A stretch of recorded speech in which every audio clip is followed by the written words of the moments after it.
Hello and welcome to the Gaming Dudes. I'm Alex and I will be narrating today's video. In today's video, we want to provide you with information surrounding the first look and gameplay of Triangle Strategy. As you may have heard, Triangle Strategy is a game that was revealed at the Nintendo Direct 2021 showcase. From the creators of Octopath Traveler comes another upcoming title. So let's dive in and let's learn about why this game has me very excited. Now the first questions are, is this a spin-off or is this a sequel of Octopath Traveler? The answer to these questions is no. Project Triangle Strategy is a linear, strategy-based JRPG, resembling similarities to classic titles and most notably Final Fantasy Tactics, whereas Octopath was an open-world turn-based JRPG resembling older school Final Fantasy titles. This is where we will already begin to see a large difference between Octopath Traveler and Triangle Strategy. Octopath Traveler told 8 separate stories about 8 adventurers. The storylines were disjointed and could be completed in any fashion that the user preferred.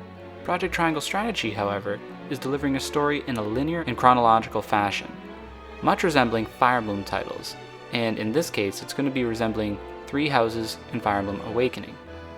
So Project Triangle Strategy tells a dramatic tale wherein 3 factions struggle to maintain the peace while also fulfilling their individual ambitions. And the game story is as follows. Far, far away lies the continent of Norzilia, comprised of 3 nations and limited deposits of salt and iron. The constant feuds among the nations over these precious resources eventually ignited into a great conflict known as the Salt-Iron War. Though the hostilities ceased with an uneasy truce, decades later the flames of war threatened to engulf the realm once again. You are all that remains. Caught in a tangled, fiery web of plots and conspiracies, a brave group from Glenbrook fights to save their kingdom from the powers that would orchestrate their downfall. Our benefit, you say? Alright, now that you know a little bit of this game, how about we dive into the actual demo, which is currently up on the Nintendo eShop, and I highly recommend you give this a shot. The demo for Project Triangle Strategy begins on Chapter 6. The story begins with the main antagonist ransacking a peaceful kingdom, whereas the protagonist is accompanying his friend Roland, who unfortunately is going to witness the invasion of his home kingdom and the murder of his brother. Given the gravity of the situation, he and his party must flee or face the wrath of the Esfrost Kingdom. As the demo takes you from scene to scene, you will quickly realize that this is a story-based game and has no room for the random encounters like Octopath Traveler. When you look at the overworld map, you're going to see markers of where to travel to witness dialogue or engage in the chapter event. What's new to Triangle Strategy is that in between chapters, you will be introduced with a preparation phase called Exploration. It's important to note that now you have free reign of your camera and you can turn it to fit your needs. You can interact with ladders in this phase or talk to different characters. As well, if you engage in a discussion with a character that provides you with multiple answers, this is their new mechanic called Conviction. Essentially, the decisions that you will make will impact which characters will take up arms with you, and is further explained in the video that follows this. Throughout the story, you will be faced with making important decisions in a variety of situations. Utility, morality, liberty. Collectively, your decisions will establish your conviction, affecting how the story unfolds and who will join your cause. Once more, I would ask you plainly, do we or don't we relinquish Prince Roland to Esfrost? Critical decisions that may determine the fates of nations are settled by vote on the scales of conviction. Use information you've gathered to sway allies toward your favored cause. The story will significantly change based on how the votes are cast. So they refused to relinquish him to us. Lies! His hand was forced! As more and more critical decisions are made, your journey may take you down paths divergent from those of other players. You will see what true might is. Similar to some Fire Emblem games, encampments are an area that allows you to search for last-minute resources, weapons, items, etc. There are a few characters in which you can interact with inside the encampment as well, Perhaps specific characters may have better items. With the limited showing from the demo, this is definitely going to be something that we have to experiment and research about further. Easily the first things that you will question are, why are there more than 4 units at a time? Why is there a grid-based system? What are terrain and height advantages?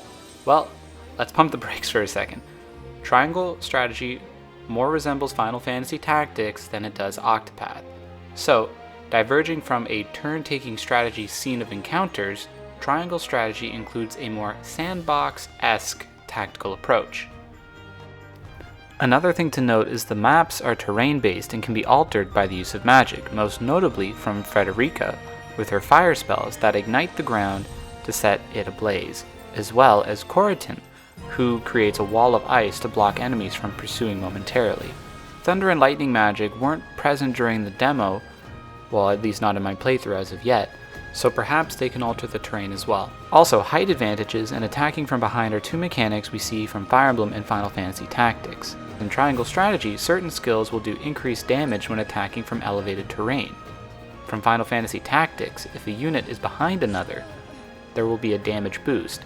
Same thing applies here in Triangle strategy, with the addition of the possibility of another character attacking to do a follow-up attack when surrounding an enemy.